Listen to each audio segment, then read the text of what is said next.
বিদায়ের বেদনায় ভারী হৃদয়। আজ পবিত্র রমাদানের শেষ জুমা, জুমাতুল বিদা। এদিনের মাহাত্ম্য, এদিনের গুরুত্ব ভাষায় প্রকাশ করার মতো নয়।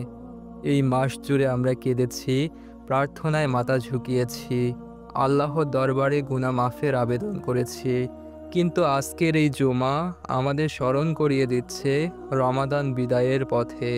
হয়তো এটাই আমাদের জীবনের শেষ রমাদানের জুমা। আর হয়তো আসছে বছর আমরা থাকবো না, এই সিজদাগুলো দিতে পারবো না, এই কোরআনের সুরগুলো শুনতে পারবো না। হে দয়াময় আল্লাহ, আমাদের এই জুমার সিজদাগুলো কবুল করো।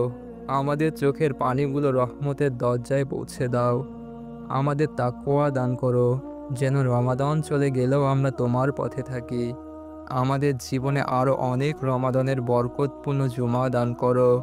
এই জুমাতুল বিদায় যেন শুধু আনুষ্ঠানিক বিদায় না হয়, বরং আমাদের জীবনের পরিবর্তনের এক মাইল ফলক হয়। আল বিদা, জুমাতুল বিদা।